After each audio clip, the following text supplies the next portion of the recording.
We have a generation of people who have been destroyed and are subject to every wind and wave and every flood of the enemy. Drugs, sex, pornography, you name it. Because the walls are torn down and there's no gates or walls or soldiers to keep them. Did you realize the only reason I stand here alive today to preach to you was because there was at least a generation that I was coming up that knew how to keep walls around their children until they got enough sense to know right from wrong.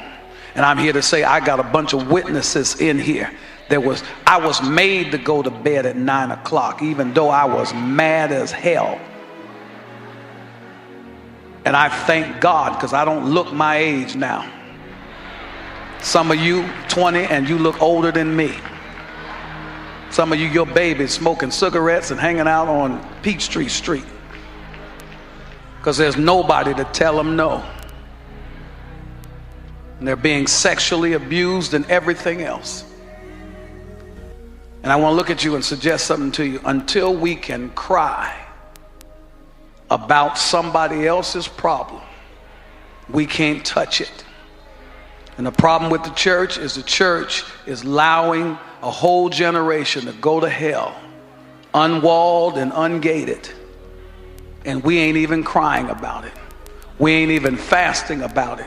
We don't really care about it, just as long as I get my breakthrough and my dance and hear my song. Right now, church, we're standing at the gateway of a new day that's already sprung. And everything we were doing, even as church, got to be radically changed, or we are dead. And this whole thing that we had this morning was a mockery before God, because nobody's weeping about nobody, and all we did was come in for our club meeting and do the familiar things that sanctified folk do. What is our mission? Please look at me. Our mission is not to come in this building for a couple of hours. Our mission is not to listen to Bishop Long and listen to a choir. Our mission is not to get a little dance and a little oil. It's not to go to the breakthrough after breakthrough after breakthrough conference. If you ain't broke through yet, you ain't gonna break through. And a matter of fact, the hindrance of most of our breakthrough is that you're selfish and you're trying to break through. And God says, until you grab some other folk to go with you, I'll never let you get to the next level. What is our mission? To give light to those who sit in darkness.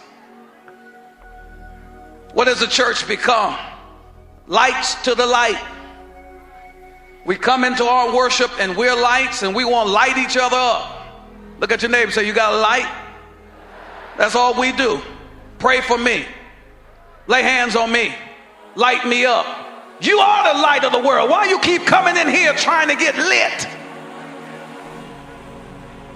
And because you won't keep a dynamic prayer life, your pilot light keeps getting blown out and you keep coming here getting it restarted. I'm here to tell you, you better send up your own timber to the point that you're on fire 24/7.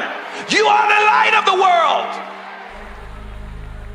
And the reason why you haven't got that promotion, and the reason why you didn't get that job that you wanted, and you're still at the same old job, is because God sent you as light into darkness. And until you light that place up, he ain't gonna promote you to somewhere else. Why is he gonna send you somewhere? See, you think you went there for the money. You didn't go there for the money. And the reason why you're discouraged is that you ain't making enough. What you get paid on Friday is seed. And if you're faithful with your seed can outdo Rockefeller. But you need to understand, I didn't send you there for a paycheck. I sent you there to be a light in darkness. And if you can be a light in darkness, I'll pay for your food. I'll get you into a house. I'll heal your body. I'll fix your marriage. I'll do things that you ain't even spoke about if you can understand that you were sent as lights to darkness.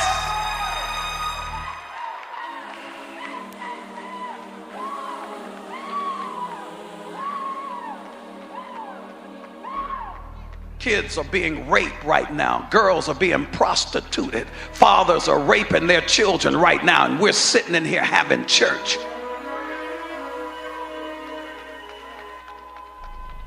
Fatherless generation, and men growing up, boys growing up thinking they're women, and women growing up thinking they're men, and loving one another because nobody will stand and tell them. Folk have been delivered from homosexuality and lesbianism, but they're afraid to say it in church because church folk are too judgmental. Instead of rejoicing about the deliverance, we're going to sit and frame. You better shut. You got a past. You got a history. You came out of darkness. You better be glad, son.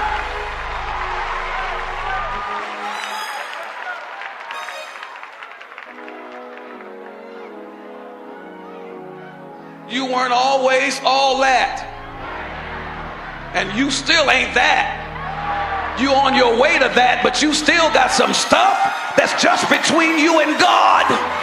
And God said, I ain't releasing you from that stuff until you release somebody from where you've been. You are a light unto the darkness.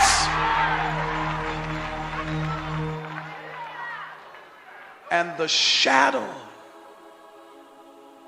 of death. There are babies being born at Grady with HIV and nobody to hold them, nobody to love on them. And we're sitting at home crying because somebody left us, wanting love. You want love? Go to Grady and say, you got any babies I can hold? Because those babies will hold you. They're innocent of their plight. So even though the doctor can't help you, the doctor is here. And I'm by his stripes. I'm declaring right now, even in the valley and shadow of death, you shall not die, but you shall live and proclaim the goodness of God. My calling to fulfill is to bring those out of the shadows of death and to bring them out of darkness. Not go to church.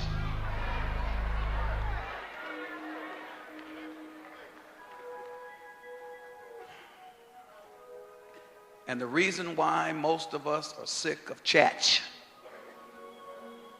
because this clinker was good for the 40s. And this photo op was good for the 50s. Maybe the 60s. Well, let's go ahead and throw the 70s. But we stopped.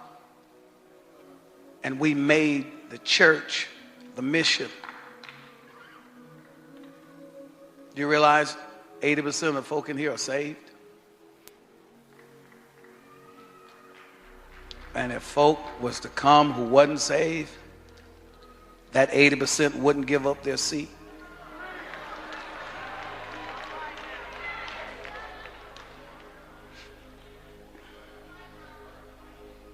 We got to radically change. We got to stop saving the front rows for deacons and stuff and make that for visitors. And when we find out who's coming in for the first time, whether they got a do-rag, an earring pierced through the nose, drunk, high, whatever.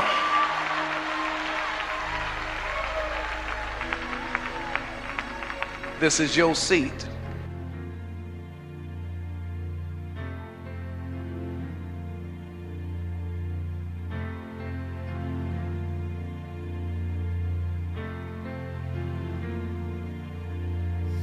It's harvest time, the wind will blow. It's harvest time, how will they know?